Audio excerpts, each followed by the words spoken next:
Hello everyone, welcome to our new session of KCC tutorials. So students, आज हम लोग 10वीं कक्षा का हिंदी लोक भारती का उपयोजित लेखन ये विभाग देखने वाले हैं, रचना विभाग का, जिसमें पत्र लेखन, कहानी लेखन, वृत्तांत लेखन, ये सभी बातें हम सीखने वाले हैं कि कैसे ये सब लिखना है हमें एग्ज़ाम में, कैसे अच्छे से अच्छे मार्क्स हमें इफ़ेक्टिवली लिख के निकालने हैं, मतलब मार्क्स हमें अच्छे से अच्छे बढ़ाने हैं इसमें। तो ये सभी बातें कैसे ये अच्छी तरह से लिखा जाता है ये इसमें हम सीखने वाले हैं। तो वीडियो स्टार्ट करने से पहले आपको एक रिक्वेस्ट है कि आपको अगर हमारे वीडियोस अच्छे लगते हो, इसका फ़ायदा होता हो, तो इसे ज़्यादा से ज़्यादा लाइक, शेयर और कमेंट कीजिए और हमारे चैनल को सब्सक्राइब कीजिए। तो चलिए शुरू करते हैं हमारा उपयोजित लेखन का पहला पार्ट, जिसमें हम पढ़ने वाले हैं पत्र लेखन। पत्र लेखन तो हम सभी जानते हैं, पत्र लेखन लेटर राइटिंग। पत्र लेखन के दो प्रकार होते हैं, formal and informal, that we know. मतलब हमें पता है फॉर्मल एंड इनफॉर्मल लेटर्स हम इंग्लिश में पढ़ते हैं। फॉर्मल लेटर्स मतलब औपचारिक पत्र और इनफॉर्मल लेटर्स मतलब अनौपचारिक पत्र। ये दो प्रकार होते हैं इसके, फॉर्मल एंड इनफॉर्मल मतलब ही औपचारिक और अनौपचारिक। तो ये कैसे लिखने हैं, इनके लिखने के तरीके क्या हैं, ये सभी बातें हम इस वीडियो में सीखने वाले हैं। तो चलिए शुरू करते हैं पत्र लेखन। अपने विचारों, भावों को शब्दों के द्वारा लिखित रूप में अपेक्षित व्यक्ति तक पहुंचा देने वाला साधन है पत्र। अपने भावनाओं को शब्दों के द्वारा पहुंचाया जाता है किसी व्यक्ति के पास, तो वो माध्यम है पत्र। पत्र से ही हम अपनी भावनाएं किसी को पहुंचा सकते हैं अच्छी तरीके से, जिनसे हम मिल नहीं सकते हैं, मतलब दूर पर जो लोग रहते हैं उनसे बातचीत करने का साधन है पत्र। लेकिन ये तो पहले की बात थी कि पहले के ज़माने में लोग पत्र लिखा करते थे। आज तो अभी टेक्निकल जो इन्वेंशंस होते हैं, इसके कारण बहुत सारे ऐसे साधन हमारे पास आए हैं जिससे हम बातचीत कर सकते हैं, जैसे कि कंप्यूटर्स है, फ़ोन है, इंटरनेट है, इन सभी से हम अभी कांटेक्ट कर सकते हैं। पहले के ज़माने में इन पत्रों का बहुत महत्व हुआ करता था। हम सभी पत्र लेखन से परिचित हैं ही। आजकल हम नई तकनीक को अपना रहे हैं। पत्र लेखन हम आज भी करते हैं, लेकिन नई तकनीक से करते हैं। अभी नई तकनीक कौन सी है पत्र लेखन की? तो ये है ईमेल्स। हम ईमेल्स भेजते हैं। ईमेल्स मतलब क्या? It's nothing but a letter writing. Email में हम क्या करते हैं? पत्र ही तो लिखते हैं। तो इसे नई तकनीक, पत्र लेखन की नई तकनीक मतलब ये जो पत्र लेखन हम लिखते हैं वही ईमेल होता है। तो संगणक, भ्रमणध्वनि, अंतर्जाल, ईमेल, ये सभी जो है ये भी नई तकनीक हम आज अपनाते हैं। वीडियो कॉलिंग है, जैसे तकनीक को अपने दैनिक जीवन से जोड़ने का प्रयास कर रहे हैं हम आज भी। दूरध्वनि, भ्रमणध्वनि के आविष्कार के बाद पत्र लिखने की आवश्यकता कम महसूस होने लगी है। दूरध्वनि मतलब क्या? टीवी। एंड भ्रमणध्वनि मतलब क्या? फ़ोन्स, हमारे मोबाइल फ़ोन्स। इनके आविष्कार के बाद पत्र लिखने की आवश्यकता कम महसूस हो रही है, इतनी ज़्यादा ज़रूरत नहीं पड़ती है। फिर भी अपने रिश्तेदार, आत्मीय व्यक्ति, मित्र, सहेली तक अपनी भावनाएं प्रभावी ढंग से पहुंचाने के लिए पत्र एक सशक्त माध्यम है। पत्र लेखन की कला को आत्मसात करने के लिए अभ्यास की आवश्यकता होती है। मतलब अभ्यास मतलब प्रैक्टिस की ज़रूरत होती है। अपना कहना मतलब हमें क्या कहना है, हमारी मांग हो, शिकायत हो, अनुमति हम किसी से लेना चाहते हो या फिर विनती करना चाहते हो, आवेदन करना चाहते हो, तो हमारा जो कहना है उचित तथा कम से कम शब्दों में संबंधित व्यक्ति तक पहुँचाना, अनुरूप भाषा का प्रयोग करना एक कौशल है। मतलब ये एक स्किल है कि अच्छी तरह से इफ़ेक्टिवली पत्र लेखन कैसे करना है। अब तक हम जिस पद्धति से पत्र लेखन करते आए हैं उसमें नई तकनीक के अनुसार अपेक्षित परिवर्तन करना आवश्यक हो गया है। मतलब पहले जैसे हम पत्र लेखन किया करते थे पिछले स्टैंडर्ड्स में, वैसे अभी नहीं रहा है। इसका स्ट्रक्चर थोड़ा सा बदला हुआ है। तो ये नया स्ट्रक्चर हम परिवर्तन जो हुआ है, इसमें बदल जो हुआ है, ये हम अभी करेंगे, इसमें देखेंगे कि कैसे हुआ है। पत्र लेखन में आधुनिक तंत्रज्ञान तकनीक का उपयोग करना समय की मांग है। आने वाले समय में आपको ईमेल भेजने के तरीके से भी अवगत होना है। ईमेल तो भेजना बहुत इजी बात है।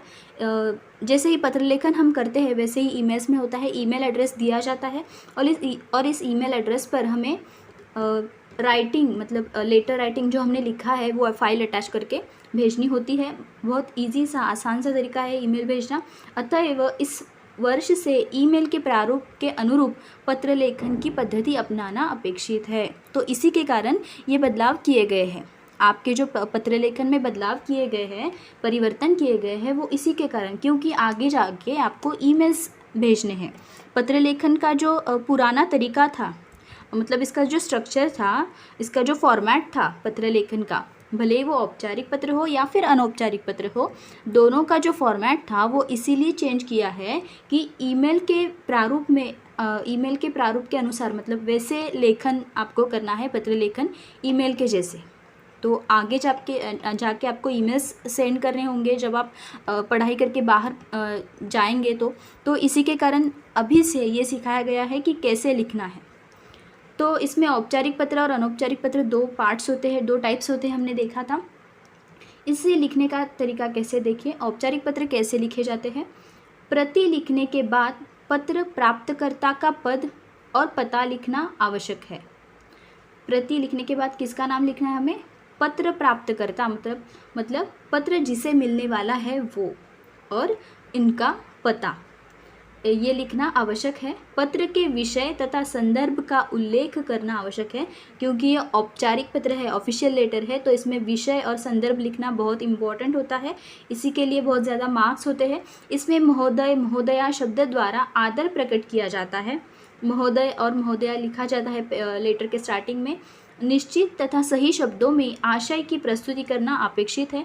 मतलब जो भी हम आशय इसमें लिखने वाले हैं, जो भी वर्डिंग सेंटेंसेस यूज़ करने वाले हैं, वो कम से कम और इफ़ेक्टिव सेंटेंस होने चाहिए, ना कि ज़्यादा बहुत सारा ढेर सारे लंबे पैसेजेस हम लिखें। तो ये ऑफिशियल लेटर में ऐसे नहीं होता है। कम से कम वर्डिंग, मतलब कम से कम सेंटेंसेस में हमें इफ़ेक्टिवली वर्डिंग करके ये इसका आशय है ये लिखना होता है। पत्र का समापन करते समय बाईं ओर पत्र भेजने वाले का नाम और पता लिखना चाहिए। पत्र का समापन मतलब एंड करते समय हमें क्या करना है? बाईं ओर मतलब लेफ्ट के साइड में पत्र भेजने वाले का नाम, जो कोई भी लेटर भेज रहा है उसका नाम और पता लिखना है। ईमेल में आईडी देना आवश्यक है। यहाँ पर ईमेल आईडी भी दिया हुआ है। ये देखिए फॉर्मेट यहाँ पर दिया गया है। पत्र का प्रारूप औपचारिक पत्र का फॉर्मेट दिया गया है। दिनांक प्रति लिखने के बाद यहाँ पर पत्र प्राप्त कर्ता का नाम और पता यहाँ पर लिखना है। इसके बाद विषय और संदर्भ लिखना है। फिर महोदय और जो आशय है ये यहाँ पर लिखना है पैराग्राफ बनाकर, और उसके बाद भवदीय या भवदीया हस्ताक्षर सिग्नेचर करने हैं, और जो पत्र भेजने वाला है उसका नाम और पता, और ईमेल आईडी में ईमेल आईडी लिखना भी ज़रूरी है। तो एग्ज़ाम में क्या होता है, देखिए कभी कभी स्टूडेंट्स मतलब ऐसे होता है कि जो भी भेजने वाला होता है और रिसीव करने वाला होता है, मतलब पत्र भेजने वाला और पत्र प्राप्त करने वाला, इन दोनों के नाम एग्ज़ाम में पेपर में दिए हुए होते हैं। तो हमें क्या करना है, वही नाम इसमें यूज़ करने हैं। एग्ज़ाम में लिखते वक्त जो नाम उन्होंने दिए हैं वही यूज़ करने हैं, हमारे खुद के मन के यहाँ पर यूज़ नहीं करने हैं। जो भी एग्ज़ाम में नाम वहाँ पर दिए गए हैं, अगर दिए हो तो वही यूज़ करने हैं, अगर नहीं दिए हो तो यूज़ नहीं करने हैं, हमारे मन के यूज़ करने हैं। यहाँ पर जो प्राप्तकर्ता और भेजने वाले जो दो नाम होते हैं और इनके पता होता है, ये दोनों अगर एग्ज़ाम में दिए हुए हैं तो वही यूज़ करने हैं, अगर नहीं दिए हुए हैं तो अपने मन के यूज़ कर सकते हैं। तो ये एक बहुत इम्पॉर्टेंट बात है। तो अनौपचारिक पत्र का देखिए क्या है, कैसे होता है तरीका लिखने का। संबोधन तथा अभिवादन रिश्तों के अनुसार आदर के साथ करना चाहिए। मतलब अगर हम बड़ों को पत्र लिख रहे हैं तो उनको आदर के पूर्वक जो भी बातें लिखनी होती है वो लिखनी चाहिए, अभिवादन करना है। प्रारंभ में जिसको पत्र लिख रहे हैं उसका कुशल क्षेम पूछना है। कुशल क्षेम मतलब उनका ख्याल पूछना है, मतलब कैसी है इनकी तबीयत, मतलब वगैरह अच्छा है, तो ये सभी बातें पूछनी है। लेखन स्नेह सम्मान सहित प्रभावी शब्दों और विषय विवेचन के साथ होना चाहिए। प्रभावी शब्द मतलब इफ़ेक्टिव वर्ड्स हमें यूज़ करने हैं। रिश्ते के अनुसार विषय विवेचन में परिवर्तन अपेक्षित है। इस पत्र में विषय का उल्लेख आवश्यक नहीं है, यहाँ पर विषय लिखना ज़रूरी नहीं है। पत्र का समापन करते समय बाईं ओर पत्र भेजने वाले के हस्ताक्षर, नाम तथा पता लिखना है। इसमें टिप्पणी देखिए क्या दी गई है, पत्र लेखन में अब तक लिफाफे पर पत्र भेजने वाले मतलब प्रेषक का पता लिखने की प्रथा है। ईमेल में लिफाफा नहीं होता है, अब पत्र में ही पता लिखना अपेक्षित है। यहाँ पर दिया गया है जो भी भेजने वाला होता है उसका नाम हम पहले फॉर्मेट में क्या करते थे, एक लिफाफा तैयार करते थे, पीछे की साइड जब लेटर ख़त्म होता था लिख के तो पीछे की साइड एक लिफाफा बना के प्रति और प्रेषक लिखा करते थे, जो पुराना फॉर्मेट हुआ है। लेकिन अभी नए फॉर्मेट में क्या है, ईमेल की तरह यहाँ पे नीचे ही हमें जो भेजने वाले हैं उनका नाम और पता लिखना है। तो इस तरह से ये फॉर्मेट है पत्र का प्रारूप। जो ऑफिशियल लेटर हमने यहाँ पर देखा, औपचारिक पत्र का, अनऑफिशियल का भी ऐसा ही है, बस सिर्फ यहाँ पर विषय और संदर्भ की ज़रूरत नहीं होती है, बाकी सब ये इसी के तरह होता है। तो आगे बढ़ते हैं, अभी हम नेक्स्ट देखते हैं गद्य आकलन में हमें प्रश्न निर्मिति सीखनी है कि प्रश्न निर्मिति कैसे करनी है। बहुत अच्छा और मार्क्स दिलाने वाला ये पॉइंट होता है एग्ज़ाम का, ग्रामर का, लेखन विभाग का। इसमें हमें क्या करना होता है, एक पैसेज दिया होता है, इस पैसेज को पढ़कर इसमें से क्वेश्चंस बनाने होते हैं, प्रश्न निर्माण करने होते हैं और ऐसे क्वेश्चंस बनाने हैं जिसके आंसर राइट हो, मतलब उस पैसेज में हो, मतलब सही आंसर उसमें होना चाहिए, उचित उत्तर हमें उस प्रश्न से मिलना चाहिए। ऐसे क्वेश्चंस हमें बनाने हैं और इफ़ेक्टिवली बनाने हैं, इफ़ेक्टिव वर्डिंग्स यूज़ करके बनाने हैं। तो ये एक कौशल है, ये एक स्किल है। देखिए इसको क्या क्या करना होता है, पढ़ते हैं अभी हम। भाषा सीखकर प्रश्नों की निर्मिति करना एक महत्वपूर्ण भाषाई कौशल है। ये एक भाषाई कौशल है, लैंग्वेज स्किल है। पाठ्यक्रम में भाषा कौशल को प्राप्त करने के लिए प्रश्न निर्मिति घटक का समावेश किया गया है।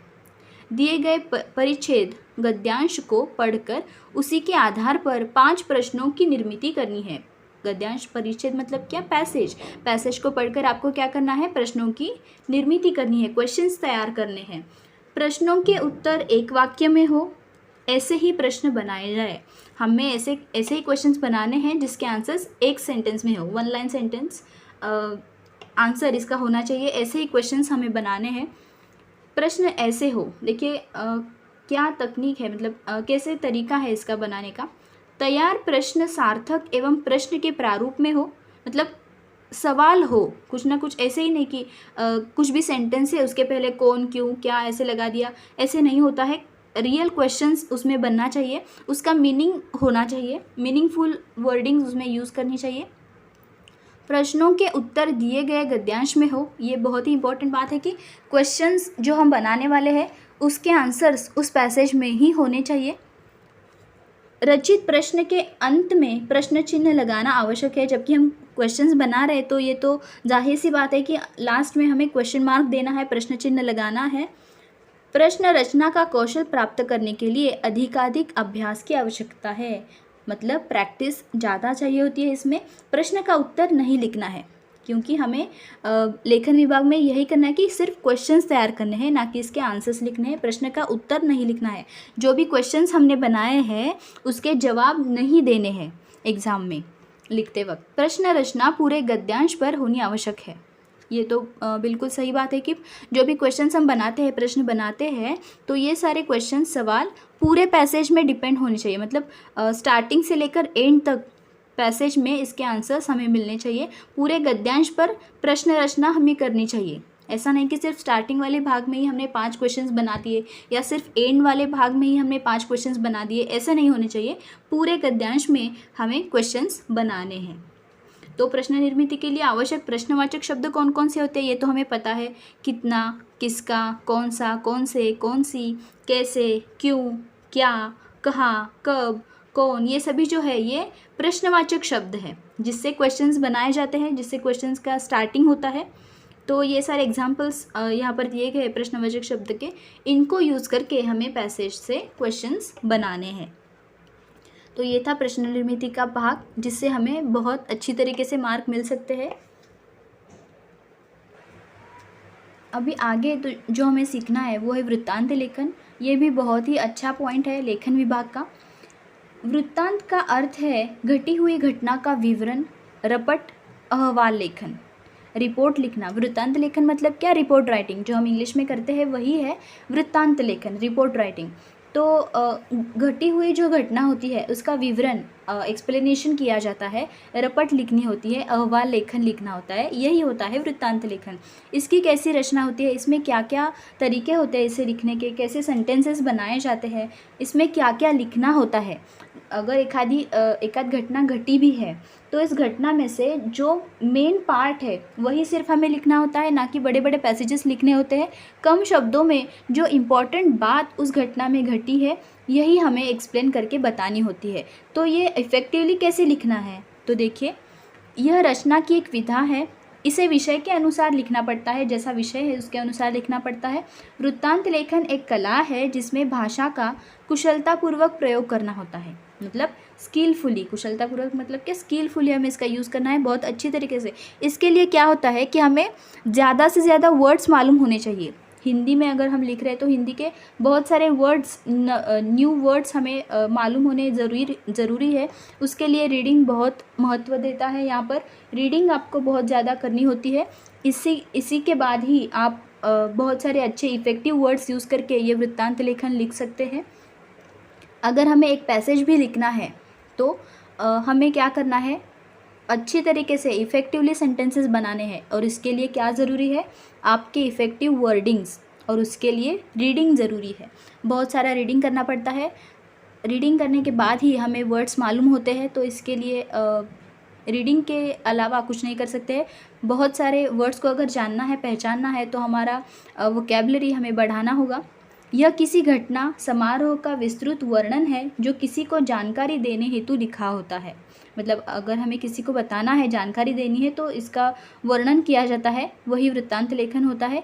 इसे रिपोर्टाज, इतिवृत्त, अहवाल आदि नामों से भी जाना जाता है। वृत्तांत लेखन के लिए ध्यान रखने योग्य बातें देखिए, क्या क्या पॉइंट्स हमें याद रखने हैं। वृत्तांत में घटित घटना का ही वर्णन करना है। जो घटी हुई घटना है, भूतकाल में जो घटी हुई घटना है, उसी का वर्णन सिर्फ हमें इसमें करना है। घटना, काल, स्थल का उल्लेख अपेक्षित होता है।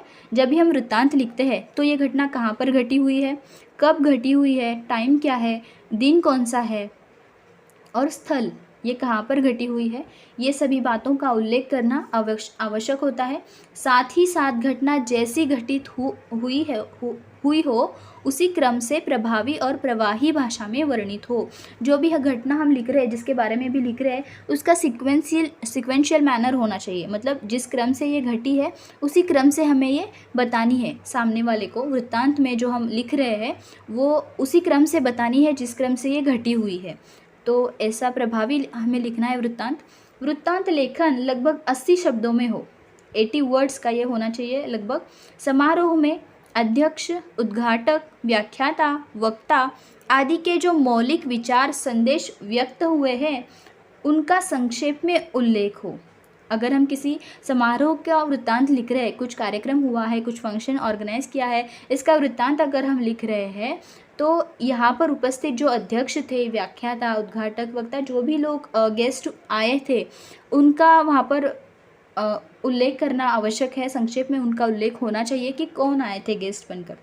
भाषण में कहे गए वाक्यों को दोहरा अवतरण चिन्ह लगाकर लिखना चाहिए। दोहरा अवतरण चिन्ह यहाँ पर देखिए बताया गया है, ये अवतरण चिन्ह लगाकर लिखना है। अगर भाषण के कुछ इंपॉर्टेंट सेंटेंसेस आपको वृत्तांत में लिखने हैं तो ऐसे अवतरण चिन्ह दे के आपको लिखने हैं। ये सभी पॉइंट्स बहुत इंपॉर्टेंट है वृत्तांत लेखन लिखते वक्त।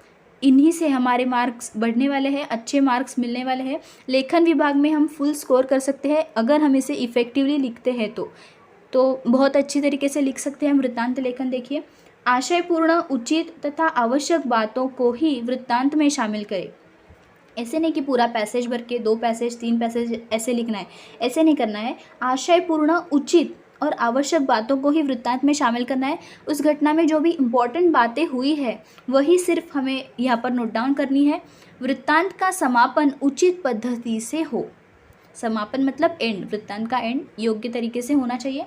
वृत्तांत लेखन के विषय कौन कौन से देखिए, शिक्षक दिवस है, हिंदी दिवस, वाचन प्रेरणा दिवस, शहीद दिवस, राष्ट्रीय विज्ञान दिवस, वैश्विक महिला दिवस, बालिका दिवस, बाल दिवस, दिव्यांग दिवस, क्रीड़ा महोत्सव, वार्षिक पुरस्कार वितरण, वन महोत्सव आदि। ये सभी जो विषय है इन पर हम वृत्तांत लेखन करते हैं, लिखते हैं, रिपोर्ट राइटिंग।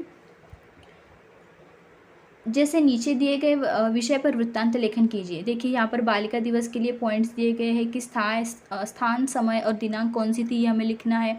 प्रमुख अतिथि कौन आए थे, उनके बारे में थोड़े से लिखना है। मुख्य कार्यक्रम के बारे में लिखना है कि क्या क्या हुआ, कैसे हुआ, और समापन, एंड में समापन होता है। तो इस तरह से लिखा जाता है। इसके एग्जाम्पल्स हमारे चैनल पर आगे के वीडियो में आपको मिलेंगे। बहुत सारे एग्जाम्पल्स यहाँ पर दिए गए होंगे इन सभी के। जो लेखन विभाग में हम सारी बातें पढ़ने वाले हैं, इन सभी के एग्जाम्पल्स हमारे चैनल के नेक्स्ट वीडियो में आपको मिल जाएंगे। अपने परिवेश में मनाए गए अंतर्राष्ट्रीय दिव्यांग दिवस का वृत्तांत लगभग 80 शब्दों में लिखिए। वृत्तांत में स्थान, समय, घटना का उल्लेख होना आवश्यक है। आप भी ये इस विषय पर वृत्तांत लिखिए और कमेंट करके हमें बताइए कि आपको ये कैसा रहा, क्या आप लिख पाए अच्छी तरीके से। तो इस तरह ये वृत्तांत लेखन लिखा जाता है। तो आगे हम वीडियो जब डालेंगे तो इसमें ये सब एग्जाम्पल्स आपको वहाँ पर मिलेंगे, इन सभी के जो हम लेखन विभाग में सभी बातें पढ़ रहे हैं। कहानी लेखन है, वृत्तांत लेखन है, पत्र लेखन है, इसके एग्जाम्पल्स हम उस वीडियो में देखेंगे। तो लेखन विभाग का यहाँ तक का पार्ट हम इस वीडियो में पढ़ने वाले थे। आगे का भाग जो है लेखन विभाग का, ये हम नेक्स्ट वीडियो में देखते हैं। आपको अगर ये वीडियो अच्छा लगा हो तो इसे ज़्यादा से ज़्यादा लाइक, शेयर और कमेंट कीजिए और हमारे चैनल को सब्सक्राइब कीजिए। And thank you for watching our videos and good bye.